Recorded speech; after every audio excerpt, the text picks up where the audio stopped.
ലതയ്ക്ക് എന്താ പാട്ടിനോട് ഇത്ര വലിയ കമ്പം? ഇതും തൂക്കിയാണല്ലോ നടപ്പ്. വീട്ടിൽ തോൺ ചെയ്താൽ ചേട്ടൻ ദേഷ്യപ്പെടും. അത് കൊള്ളാം. ലതയുടെ ചേട്ടൻ എന്താ സംഗീത വിരോധിയാണ്? എങ്കിൽ അങ്ങേരൊരു സ്ത്രീ വിദ്വേഷിയായിരിക്കും തീർച്ച. മോഹനന്റെ ചേട്ടനെ കണ്ടിട്ട് പോലും ഇല്ലല്ലോ. കാണാതെയും അറിയാതെയും ആരെ പറ്റി അഭിപ്രായം പറയരുത്. മോഹൻ എന്താ ജ്യോത്സ്യനാണോ? ജ്യോത്സ്യനല്ല, പക്ഷെ അതാണ് മനഃശാസ്ത്രം.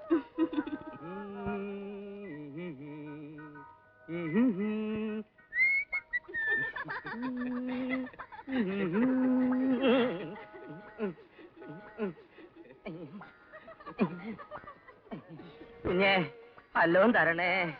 ഇയാൾ ഇവിടെ എത്തിയോ? ശല്യം. തനിക്ക് വേറെ ജോലിയൊന്നുമില്ലേ? ഇത് തന്നെയാണ് കുഞ്ഞേ എന്റെ ജോലി. എടോ, ഇന്നലെ തന്റെ വലതുകാലിലായിരുന്നല്ലോ ഞൊണ്ടൽ, ഇന്നത് ഇടതുകാലിലായോ? അയ്യോ സാറേ, ഇതൊരു തരം വാദമാ, മുടന്ത് വാദം. ഇടതും വലതും എല്ലാം ചിലപ്പോ മാറി മാറി വന്നെന്നിരിക്കും. ഇന്ന് ഇതിലാണെങ്കിൽ നാളെ മറ്റതിലായിരിക്കും. അതായതിന്റെ ലക്ഷണം. ഇയാളെ പിടിച്ച് പോലീസിൽ ഏൽപ്പിച്ചാൽ ഈ മുടന്തങ്ങ് മാറിക്കൊള്ളും. ഇന്നേ വരെ പോലീസുകാർ മുടന്ത് മാറ്റിയ ചരിത്രമില്ല കുഞ്ഞെ. മുടന്തുണ്ടാക്കാനാണെങ്കിൽ അവര് വിചാരിച്ചാ സാധിക്കും. ഒന്ന് നിർത്തണോ? അപ്പോ കാശ് തന്നാ എന്റെ ശല്യം ഉണ്ടാവൂല. പിന്നെ ഈ വഴിക്കൊന്നും എന്നെ കാണുകയുമില്ല.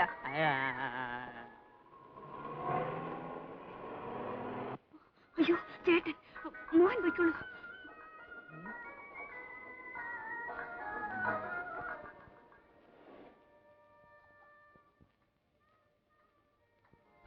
ചേട്ടൻ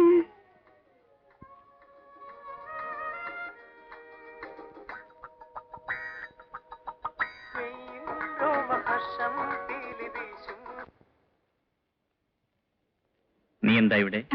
കുറച്ച് കൂട്ടുകാരികളുമായി വന്നതാ. ചേട്ടൻ വരുന്നത് കൊണ്ടാ ഞാൻ ഇങ്ങോട്ട് വന്നത്. ചേട്ടൻ ഇവിടെ? ഞാൻ കുറച്ച് കാറ്റ് കൊള്ളാമെന്ന് കരുതി വന്നു. വരൂ.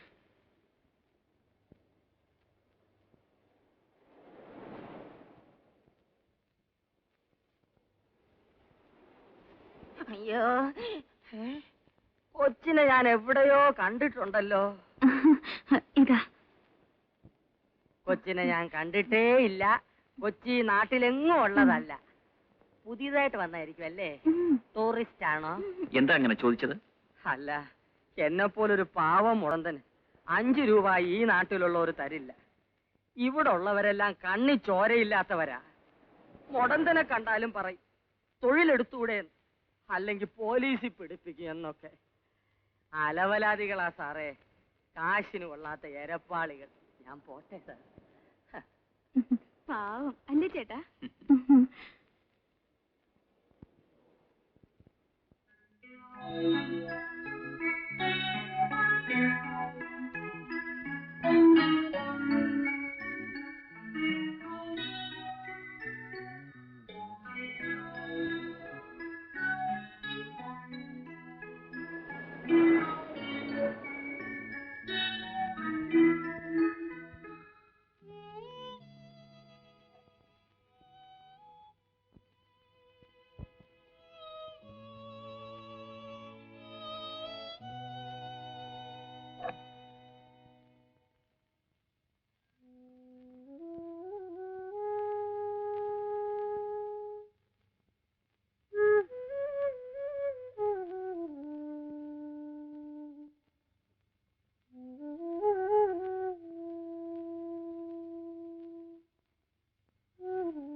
സുധ ഓഫീസിലേക്കല്ലേ? ഞാൻ ഡ്രോപ്പ് ചെയ്യാം. വേണ്ട സർ, ഞാൻ ബസ്സിൽ വന്നോളാം. അതെന്തിന്? നമ്മൾ രണ്ടുപേരും ഒരേ പഴയ വഴിക്ക്. ശരിയാണ്, പക്ഷേ നമ്മൾ തനിച്ച് യാത്ര ചെയ്യുന്നതല്ലേ ശരി? അതെ, അതാണ് ശരി.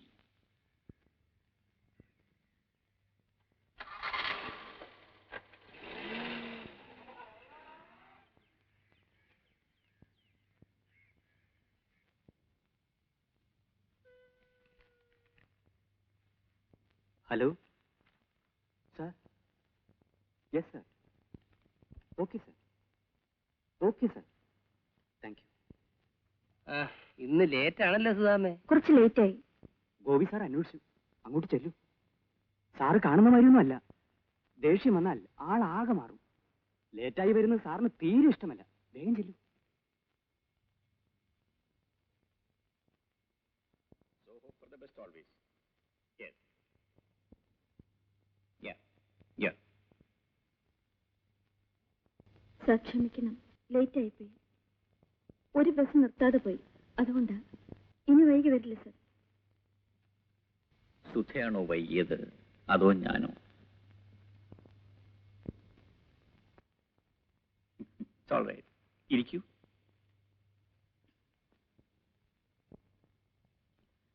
Messrs. William Kodak and Sons, Janpat Roads, Bombay 33. Dear sirs. May we come in, sir? Yes, come in. നമസ്കാരം സാർ. എന്താ ജാഥയായി എല്ലാരും കൂടി? പണിമുടക്കോ പ്രതിഷേധമോ മറ്റോ ആണോ? അയ്യോ, സാറുള്ളടുത്ത് പണിമുടക്കും. സാറ് പണിമുടക്കിയാലും ഞങ്ങൾ പണിമുടക്കിയല്ല. സാർ, എല്ലാ വർഷവും ഇവിടുന്ന് എല്ലാവരും പിക്നിക്കിന് പോകാറുണ്ടല്ലോ. ഇപ്രാവശ്യം നെയ്യാർ ഡാമിൽ പോകാനാണ് പ്ലാൻ. നല്ല കാര്യം. എന്നാണ്? നാളെയാകുമ്പോൾ എല്ലാവർക്കും സൗകര്യമായിരിക്കും. ശരി, നാളെ തന്നെ ആകട്ടെ. അപ്പൊ എനിക്ക് സൗകര്യമായിരിക്കും. എല്ലാവരും ഫാമിലിയായി പോകുന്നല്ലേ, അപ്പോ ശമ്പളത്തിൽ നിന്നൊരു അഡ്വാൻസ്. അതൊക്കെ മിസ്റ്റർ രാജൻ തന്നെ ഏറ്റെടുത്തോളൂ. അഡ്വാൻസ് എത്രയാണെന്ന് വെച്ചാൽ അത് കൊടുത്തേക്കൂ. ശരി ശരി സാർ. സുധയും കൂടി വരണം. വരാം സാർ. മിസ്റ്റർ മോഹനെയും കൊണ്ടുവരണം. എനിക്ക് പരിചയപ്പെടാമല്ലോ. കൊണ്ടുവരാം സാർ. ഞാൻ വരില്ല. ഒന്നുമില്ലെങ്കിലും നിങ്ങളാണ് എന്റെ ഭർത്താവെന്ന് അവർക്ക് എന്നെ കാണുമെങ്കിലും ചെയ്യട്ടെ. നിന്റെ ഭർത്താവെന്ന നിലയിൽ എന്നെ ഇനി ആരും കാണണ്ട. ഒരിക്കൽ വിവാഹപ്പന്തൽ വെച്ച് കാണേണ്ടവരൊക്കെ കണ്ടല്ലോ, അത് തന്നെ ധാരാളം മതി. എന്തിനാണ് എന്നെ ഇങ്ങനെ ദ്രോഹിക്കുന്നത്? ഞാൻ എന്ത് കുറ്റം ചെയ്തു? സ്വയം ചോദിച്ചു നോക്ക്, അപ്പൊ മനസ്സിലാവും. മനസ്സിലാകുന്നില്ല, അതുകൊണ്ടാണ് ചോദിച്ചത്. എന്നാ മനസ്സിലാക്കണ്ട.